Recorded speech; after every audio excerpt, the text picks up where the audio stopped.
अक्का फिर से मेरे जूते पहन रहे हो। अरे अप्पा ने कहा था ना, जब वो शिप से वापस लौटेंगे तब मेरे नए जूते लाएंगे।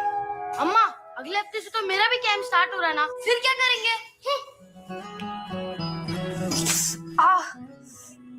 कन्ना क्या हुआ? कुछ नहीं अम्मा, मुझे लेट हो रहा है, bye.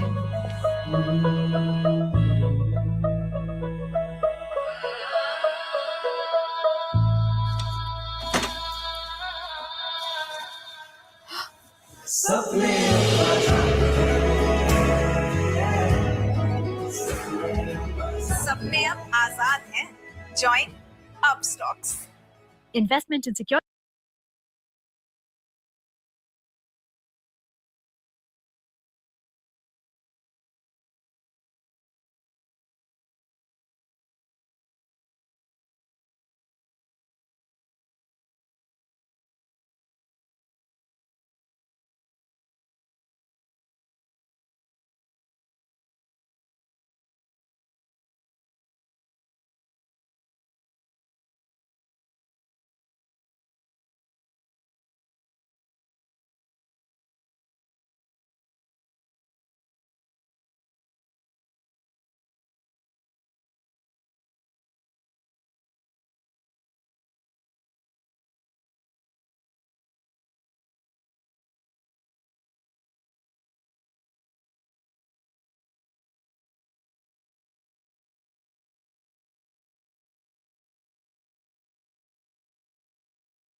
I hereby open this meeting of the members of the House of Representatives and the Senate.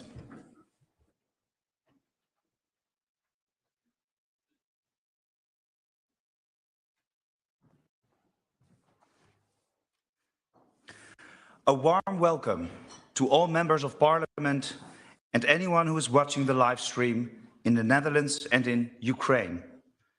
And a special welcome to President Zelenskyy and his delegation. It is a great honor to host you on the day of the launch of the International Claims Commission for Ukraine. The Claims Commission will review, assess, and decide upon claims submitted here in The Hague to the Register of Damage for Ukraine. The Commission will work towards compensating Ukrainians who have been affected by the horrors of this terrible war. Today we send a clear message. Russia will have to pay for the damage done in its war of aggression. This will be the fourth time that you address our Parliament. You have asked to meet with us before the official launch of the Commission. We consider this to be a recognition of the broad support that exists in the House of Representatives for Ukraine's fight for independence, for peace, and for accountability. While you are working on the peace negotiations, let me be clear, the Dutch House of Representatives remains committed to Ukraine's defense against Russian aggression. We stand with you in times of war, and we will stand with you when it is time for peace. President Zelenskyy, we are thankful for the courage and determination with which your country has defended and continues to defend our shared values. And we admire your personal courage and dedication to this cause. We welcome you here as our friend and as our ally. And I will now give the floor to the President of the Senate for a few words of welcome.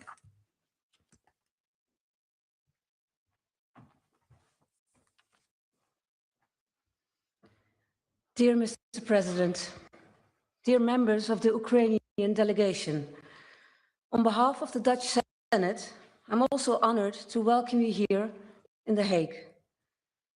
The sacrifices the Ukrainian people have made for their freedom, that is our freedom as well, move us deeply. These sacrifices, especially the countless lives lost, sadden us and strengthen the bonds between our two nations. And today marks an important moment in that respect. Leaders and politicians from across Europe are here in The Hague, the city of peace and justice, for the signing conference of an International Claims Commission for Ukraine. Russia's full-scale aggression against Ukraine has led to widespread death and suffering. The establishment of the Register of Damage for Ukraine in April 24 was a significant first step. And the second step towards a mechanism that will ensure justice and compensation is today's institution of the International Claims Commission for Ukraine. Truth, justice and reparation are essential for the victims of the Russian aggression to overcome what has happened to them. At the same time, Mr. President, you are involved in intensive negotiations. Yesterday, you were in Berlin for the latest talks on ending the invasion of Ukraine. I hope these talks will bring the result that does justice to the people of Ukraine. Mr. President, next week is Christmas, a holiday that fills our hearts with hope and light. Let peace on earth be with you and the Ukrainian people very soon. Thank you.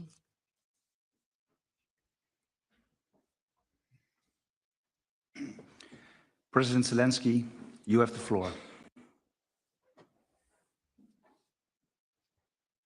Thank you so much. Dear President of the House, Madam President of the Senate, esteemed members of Parliament, ladies and gentlemen, first of all, I want to tell you that I'm honored to greet you all and truly grateful for the opportunity today today's opportunity to address the Parliament of the Netherlands, and at such a meaningful moment. We are now in the midst of the most intense and focused negotiations for peace since the beginning of this war, for true lasting peace. And we are not talking about a pause or a temporary uncertain solution. We are working closely with partners to finally end this Russian war against Ukraine, and through Ukraine, again, the very essence of life in Europe. And that's why now we need the same strong political support that we had at the beginning of this war. Back then, the future was shaped by our joint efforts in defense. Today, the future depends on our shared political positions and political decisions. They once needed to root out every cause of this war. The current Russian leader, and after him, all of his propagandists often use the term root causes of the war, as if there is something inevitable that forces Russia to keep fighting, and as if the reasons of Russia's wars were not inside Russia and not a part of its own nature, but instead located somewhere outside, somewhere in Ukraine, in Europe, in NATO, or elsewhere. They always blame others and always try to explain their wars through someone else's actions, as if the reason for their aggression is never in Moscow, but always in their neighbors. Let's look at Russia's history since 1991. From then until today, Russia has changed. It has been poor and rich. It has gone from oligarchy to dictatorship, but one thing has remained the same. It keeps bringing war and hatred. From Chechnya to the Balkans, from Moldova to Syria, from countries in Central Africa to Ukraine, Russia chooses conflict over peace. And Russians always say they're somehow not guilty, somehow. And someone else, not Russia, is always expected to make concessions so that Russia might stop spreading bloodshed. And that's always something they claim must be given up so that they can stop killing.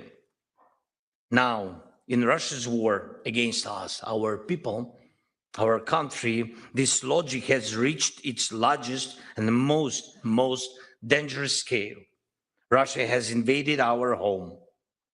It's destroying our cities, our villages, killing Ukrainians, our children, and at the same time, demanding that we give up parts of our land they haven't even managed to conquer.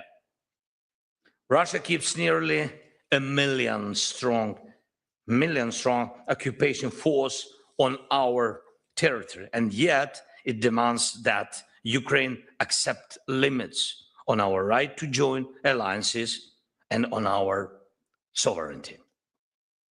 Russia strikes our infrastructure, our cities and villages, our energy, and blame us in it. And when we strike back, they cry out as if only they have the right to strike and others must stay silent and suffer. That is Russia. And the truth is, we are dealing with a chronic offender. At the root of all the problems and even of every Russian strike is this: Russia behaves like a career criminal who's convinced he will never be caught. Russia feels unsafe when its neighbors are safe, and it feels bad when their neighbors are doing well, Russia is a state that fundamentally rejects the idea of everyone, including itself, playing by the same rules. And that's exactly where the real path to peace begins. It's not enough to force Russia into a deal. It's not enough to make it stop killing. We must make Russia accept that there are rules in the world and that it cannot deceive everyone. This is the path to lasting peace. And I thank you, Netherlands, for standing with us on this path and for supporting all the elements of the just end to this war, from stopping the killing to defending justice for Ukraine. It truly matters. And I'm sincerely grateful to you for that. Thank you. Ladies and gentlemen, together with partners, we are working not only to stop the bloodshed, but to change the situation along Russia's borders so there is no opportunity to start another war. And we understand that criminals don't change in a day. That's why the talks these days are not only about ceasefire, but about security guarantees. This is not only about diplomacy, not only about physical security. It's also about making Russia finally learn to live by the rule of law. And it will only work if there is true accountability, if the punishment of the aggressor becomes inevitable. Yes, it's not easy, but it's not as difficult as some may try to portray it. We have already done a great job. Now we simply need to press forward and bring the criminal to justice. Last week, I visited one of our cities on the front line. Yes, our city of Kupiansk. And it's a city in the eastern Ukraine, and the front line is now very, really close to it. And Putin publicly lied, claiming that Russian forces had already taken the city. So I went to Kupiansk myself to show the world Putin is lying, to show only one thing, this. And we must keep exposing every single Russian falsehood, because truth restores justice. And I will continue to destroy every Russian line on the front line and around the world. And I urge you to support Ukraine in this effort. This is how it works. Truth is the ground on which justice grows. The same applies to the issue of damage caused by Russian aggression. Of course, right now, European leaders have the decision on the table regarding frozen Russian assets. Most of these assets allocated in Europe, and these Russian assets can and must be fully used to defend against Russia's own aggression. The aggressor must pay. And this is also about restoring justice, and in a way that Russia will truly feel. Putin does not believe in people. He believes only in power and in money. He spends around 30,000 soldiers' lives on the front every month. Not wounded, 30,000 each month killed. And there was a month when 25,000 Russians were killed. Another month, 31,000. We have drone footage confirming these deaths. Russian assaults are always insanely bloody, but Putin does not care. Russians don't count their dead, but they do count every dollar and every euro they lose. That is why a strong decision on Russian money is needed, and these funds must work to defend against Russia, and I urge you to support this. Next point. Each day now, Ukrainians are working to restore electricity, heating, and water after Russian missiles and drones attacks.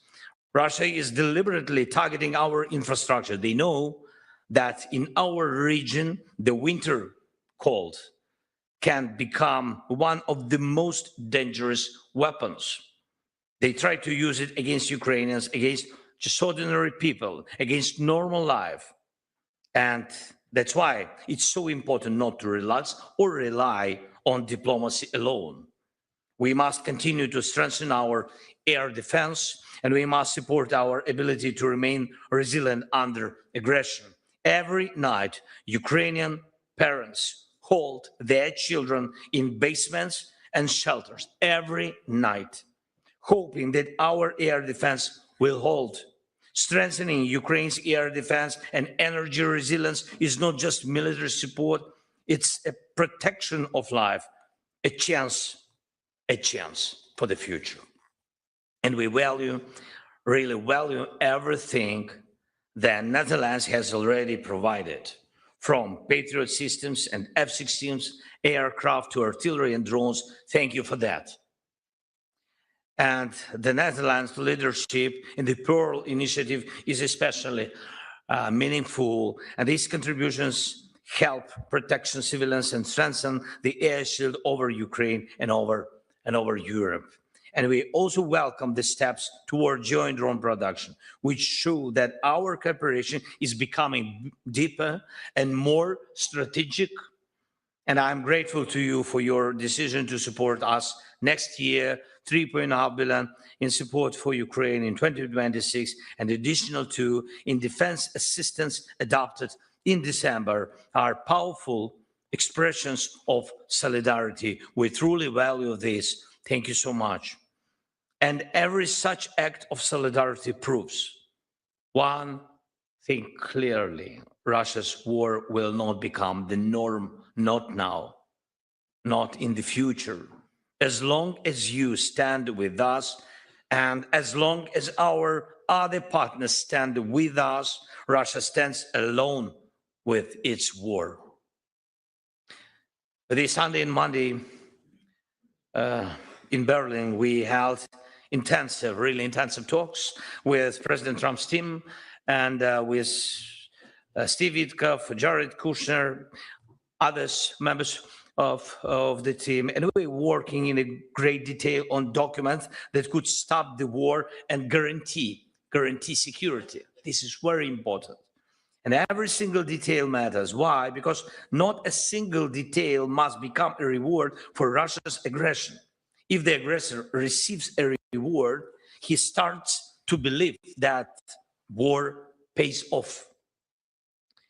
And that is why justice must be central to ending this war. Please support this approach. Justice must not be pushed to the margins of diplomacy. And there was too little justice for Moldova, it's true, too little. And for Syria and for many, many other countries, those wars dragged on. And today the problems are so difficult to solve. And we must show through Ukraine that Europe and the United States of America are capable of delivering real results in securing peace. One more point. In this war, each of us carries something that we really cannot forgive.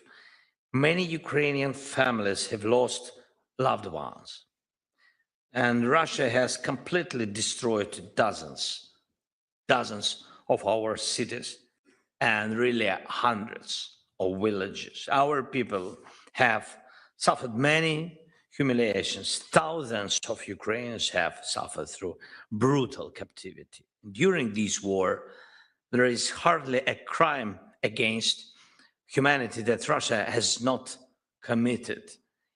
Even the Netherlands, sadly knows all too well that these are not just words. We do remember MH17, a terrible act of Russian murder followed by shameful lies that cannot simply be forgotten, and the people will not forget. And when the guns stay silent, when the drones stop killing, the law must still speak. Russian root causes should be returned to Russia, and it cannot be that war criminals travel freely across Europe or the world as if they were tourists. It cannot be that those who kill are suddenly treated as respectable partners. That is why sanctions matter. And that is why conventions and mechanisms of international justice exist and must work.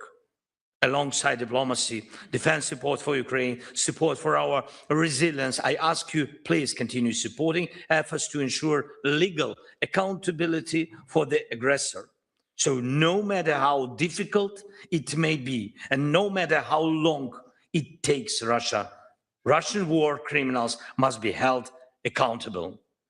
And the Russian state must be held responsible for the crime of aggression. The Netherlands is one of the key drivers behind the creation of a tribunal for the crime of aggression and real accountability for war criminals. And I believe you understand every emotion we have when it comes to justice, and thank you for that. With partners like you and with approaches like yours, with the principled stance you continue to show, we can achieve a truly lasting peace. Please use your influence to help make it happen. Thank you very much. Thanks, Netherlands. Thank you for invitation, dear ladies and gentlemen. And I truly hope that the next time I address your parliament, it will be with gratitude for a peace that has been achieved. Thank you. Slava Ukraini.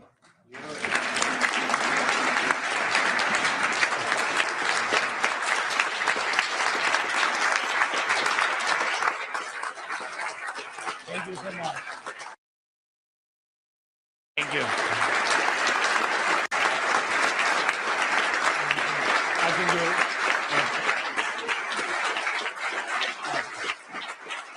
Thank you. Thank you so much.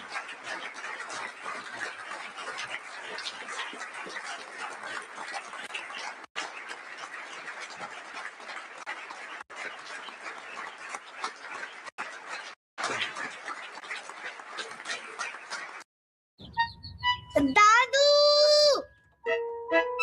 Oh, I see. Abracadabra. Voila. जादू दादू अब ऐसे yellow बनाओ magic ऐसे नहीं होता. मैं करके सिखाती हूँ